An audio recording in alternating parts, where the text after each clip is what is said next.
I'm joined on this part of the broadcast by two people who have the same surname but come from very different sectors. I want to introduce first Nilesh Shah, Managing Director of Kotak Mahindra Asset Management Company. I have Jasmeen Shah, National Spokesperson of the Aam Aadmi Party. So we don't mix it up. We'll go one by one and I'll go to Nilesh Shah first. Nilesh, the markets were rather muted in their response to the announcements from Finance Minister Sitharaman. We've seen a correction over the past few weeks, the BSE coming down from 85,000 odd to about 77,000 odd right now.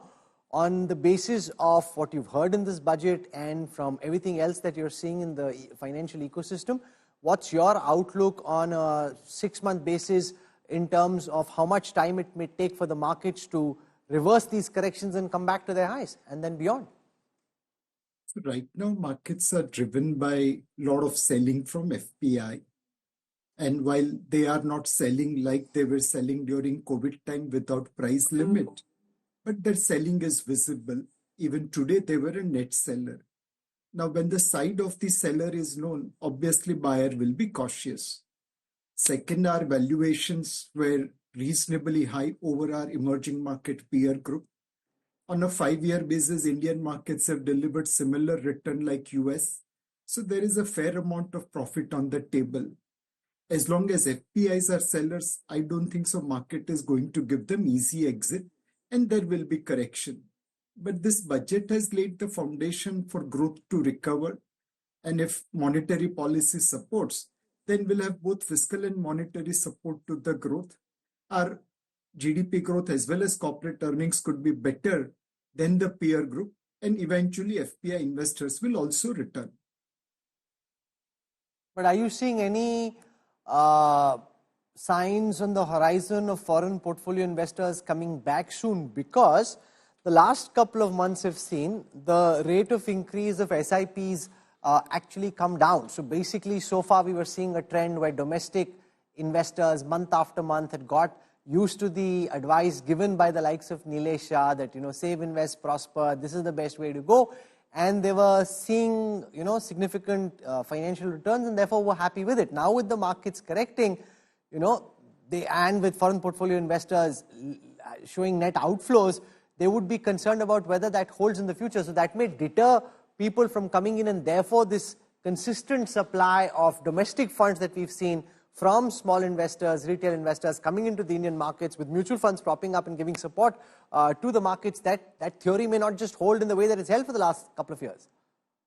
So one, we don't foresee FPIs turning buyers in a hurry as they are exiting emerging market as an asset class. And US has done exceptionally well, whereas emerging market bogged down by China has not done as well. If emerging market as an asset class is seeing exit, I don't foresee how foreigners will be willing to invest in emerging markets, including India. Number two, US interest rates are right now at a fairly higher level of 4.5%. With that kind of risk-free rate, the expected return from Indian markets or emerging markets will be much higher. So we will see foreigners selling slowing down a little, but I don't see them turning positive soon. To domestic investors, we have always said, maintain your asset allocation. As of today, despite our strong outperformance in last 5 years, people have put more money in currency notes than equity market. So I'm only requesting investors like Rahul Bhai, please don't keep cash at home. If you invest through SIP in mutual funds and maintain your asset allocation, you will still make more return. I have no cash at home. I'm all in. So therefore, the markets correcting in the way that they have is quite problematic, and we'd like that to reverse. Now, one of the reasons why foreign portfolio investors were more bullish on American markets was also the performance, the outsized performance of the Magnificent Seven, the tech stocks, the deep tech stocks, which had seen a massive run-up in pricing. Now that we've seen DeepSeek come out with very innovative and low-cost models of being able to put out the same computational power through their algorithms, do you see that change the outlook of these foreign investors on American tech? Because that's really key to what's been driving the American markets and generating these outsized returns for investors in the American stock markets. So undoubtedly, there is some pressure on Magnificent Seven because of rapid advancement of technology by China. But we have started seeing some amount of flows going to equal weighted ETFs, where Magnificent Seven has been reduced significantly in terms of their weightage. We have also started seeing broad-based recovery, broad-based rally in 493 other stocks of S&P 500. With the tariffs and the potential tax cuts being offered by Trump administration, I think there will be case for investors to bet on 493 other stocks in US. And if Fed indeed provides liquidity or cut rates, then that rally can sustain for long. So right now, if not Magnificent Seven, 493 other stocks will carry the US market ahead. So the next Monetary Policy Committee of the RBI meets on the 5th of February. You spoke about what the government has done on the fiscal side. What are you most realistically expecting on the monetary side, and how might this impact growth? There's a new RBI governor at the helm, a lot of pressure on him to reduce policy rates by about 25 basis points. Do you see that happen, given the position that had been taken by Shaktikanta Das, which was to push back against the pressure for cutting interest rates? So RBI will be data-driven, and as of today, we need liquidity more than the rate cut. Through open market operation, buy-sell swaps, and VRR, RBI has pumped in about 150,000 crore liquidity from here over next 30 days. With this budget where fiscal prudence is established, and not only this year, but next year's fiscal deficit has come below expectation. And more importantly, debt to GDP ratio will be in declining trajectory for next 6 years. That should give some room to the RBI to cut rates. Our inflation is reasonably under the RBI's target range. And hence, we will recommend first liquidity enhancement, which they have partially done, and second rate cut so that our growth can be supported. No, but from Moody's we've heard they're saying that India is likely to perform lesser than investment grade peers. The expectation was that if we continue on this fiscal glide path, keep fiscal deficit under control, that there might be a re-rating of India to investment grade. Moody's, at least in the initial assessment of this budget, seems to be suggesting that that's not how they read it. Well, their name is Moody's, and hence their findings are also Moody. And their competitor says that our standards are poor. For example, what are they rating? Are they rating India's rupee rating? Then by definition, it should be AAA because we have unlimited power to print currency. The second is no, they are rating our foreign currency debt. Now, we are one of the few countries in the world whose net foreign exchange reserve is more than the net foreign exchange debt. How can you rate a company below investment grade or near investment grade if my cash position is more than the debt? So their names, Moody's and poor standards, suggest that we should not take them seriously. I wish it was as simple as that, then that would make life easier. But I have one final very quick question before I let you go. We saw the consumer-facing chips in the green all through the day during the budget speech and soon after. How much of a lag are you expecting between this announcement, between consumer demand actually increasing, and the lag between Indian companies then deciding to increase their investment appetites? So this 1 lakh crore tax rebate given to taxpayer is just a catalyst for multiplier effect. It should be supported first by higher liquidity and credit creation. Then it should be supported by lower rates. And finally, it should be supported by ease of doing business on the ground so that we can have a virtuous cycle of demand creating higher capacity utilization leading to higher investment and eventually creating more jobs. The consumer stocks were kind of neglected sector in the market. Infrastructure and capital goods and real estate had done exceptionally well. There is limited supply in consumer names because there is hardly any issuance. Put together, under ownership and limited supply along with this catalyst has pushed consumer stocks up.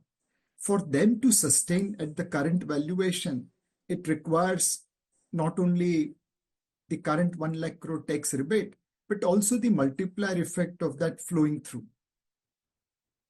Well, you always speak candidly and have sharp original insights, which is why I was keen that you join us. Thank you very much, Nilesh Bhai, for joining us on this broadcast. It's not just Moody's that is moody.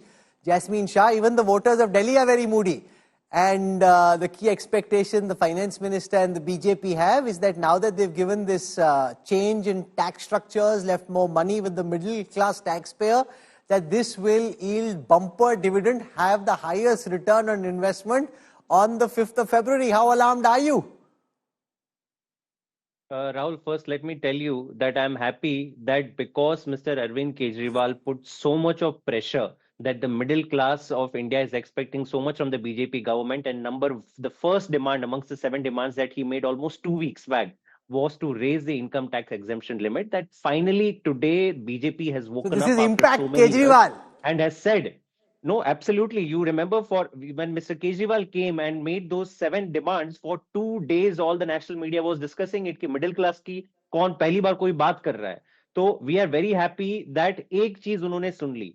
But now I'll disagree with you. This is an extremely disappointing budget for every citizen of Delhi, including the middle class, because the middle class has not benefited. A small fraction of the middle class has benefited. Rahul, there are many, I would say, numbers that show that around 30% of the population is middle class. Now, how many are going to get benefit of the income tax exemption? There are only around 3 crore income tax payers in India, which is around 2% of the population. So, matlab, only, I would say, maybe 5 to 10% of the middle class is going to benefit from this. What happens to the remaining 90% No, but it's not as simple as that, doesn't pay? Jasmeen, it's not as simple as that, because there is signaling, there is intent, and there is semantics and mood. Mahal. Elections are about mahal. Now the BJP can build this mahal. Humne middle class ko rahat di. We've left money in your pocket. Balle balle. That's the messaging. Rahul, जब pocket में हर दिन आपके ऊपर महंगाई की इतनी मार पड़ी हुई, just think about what the remaining middle class and the remaining population of Delhi is going through, and I would say the rest of India. You look at the inflation. One of our 7 demands was to reduce GST on essential items because everybody pays indirect taxes. आपने देखो, for the first time in Indian history, GST has been put on essential food items, 18% on things like health insurance. Look at the excise tax on petrol, diesel. We had demanded reduce those. But more importantly, it's also important to ask, what are you doing with the remaining? You have a 50 lakh crore budget. आपने middle class के लिए क्या किया? We have demanded that the health and education budget be increased to 10% so that quality schools and quality healthcare can be given even to the middle classes, like we have done in Delhi. What did the BJP do? Nothing. Today, the health budget, which was announced in today's budget, is only 1.9%. We had asked for 10%. The education budget is only 2.5%. It used to be 5% when Prime Minister Modi ji came to power. So you have literally to a dying middle class, to a hurting middle class, which was hurting for the last 10 years. You come eventually and give a small lollipop and say कि आप खुश रहो, अब और सवाल मत पूछो. I think the people of this country and the people of Delhi You're are calling this a lollipop. smart. Let me get an independent take on this. Shankar Iyer, whether it's a lollipop or a Swiss chocolate, we don't know just yet. It's everybody's view. Ultimately, some may think of it as a very fine dark cacao sweet Swiss chocolate. Some may think it's a lollipop. Hai. How is this likely to play out on the 5th? The BJP over the next 48 hours will go all guns blazing. So, first approach of the Aam Aadmi Party is to claim credit that we did the middle class budget, so we are going to get this thing. The BJP, of course, will hammer it down the throats of everyone, the 37, 38, 40% vote that they have already, and plus maybe add. The outcome of the election will be decided by the bottom of the pyramid in Delhi, basically. The non-taxpayer. Not the taxpayer. So, how does BJP sell the budget to the bottom of the pyramid is the question now. So, there are 2 elements in this which are interesting. One is the Udyam credit card, the micro enterprises ke liye jo credit card. The other is the various schemes that have been announced for various health and education and other initiatives. Eventually, I think it will be the women voter whether she's choosing the 2100 or the 2500, which will make the difference in the Delhi election. Knowing Delhi, it's like, they always hedge their bets, so you never know about... No, but I asked the Home Minister this question, Jasmeen Shah, about the AAP model of freebies versus BJP also coming up with so many reveries. And he says that we do it with balance, we do it in moderation and calibration. whereas the AAP goes overboard. They have no sense of calibration in terms of what limit should these freebies be restricted to. He says we keep it to less than 8% of any state budget, and therefore we're being responsible. He's accusing you, and that's the message that they're taking to voters, of the AAP being irresponsible. Jasmeen Shah. This is very interesting logic that BJP gives, that for the people, spend only 8% of the budget. The remaining budget should go for the rich classes. And that is the difference between AAP and BJP's approach to governance. BJP in the last 5 years has written off 10 lakh crores of loans to the rich. तब उनको याद नहीं आई middle class की. आज जब, they are saying that the shortfall because of this tax rebate is going to be 1 lakh crore. तो आपने 1 लाख करोड़ केवल माफ किया है मिडिल क्लास के लिए, and you think this is like the biggest thing on earth that you have done for them. What about jobs? What about people who do not have income? What happened to the 2 crores per year jobs ka wada? 90% of Indian population earns less than 25,000 rupees per month. What happens to them? उनको तो inflation झेलना पड़ रहा है, उनको high GST झेलना पड़ रहा है, पेट्रोल एंड डीजल पे 3 गुना जो एक्साइज लगा दिया वो झेलना पड़ रहा है. So that is there is no vision for growth. And India, which does not spend on health and education, will never become a Viksit Bharat. आप भले जितना Viksit Bharat, there must be a dozen times that Nirmala Sitharaman ji today spoke about Viksit Bharat. लेकिन government schools का एक बार नाम नहीं लिया उन्होंने पूरी budget speech में. This is the shallowness of the vision of BJP. कि आप अमीर लोगों के ऊपर खर्च करो तो विकसित भारत बन जाएगा. आम आदमी party believes in investing in health and education first, giving good quality services to everyone, including the middle classes. Today, middle classes are coming in our mohalla clinics. But tell me, in Gujarat and all the BJP ruled states, do middle class go to health and education facilities of the government? They have checked out. They have no other option because you don't spend money of them. Well, we'll have a lot of opportunity over the next 48 hours to discuss politics, and then, of course, the polling on the 5th and the big counting day. There's an exciting election going on. There's an exciting budget. A lot to talk about in terms of what was actually done. Jasmeen Shah, for joining us with your thoughts. You heard from 2 Shahs, one from the markets, one from the world of politics. Thank you for joining us. Shankar, you've been an absolute delight. Lots of sharp, original insights as always. So thank you for coming down and joining us as part of this broadcast. Always a pleasure. Thank you.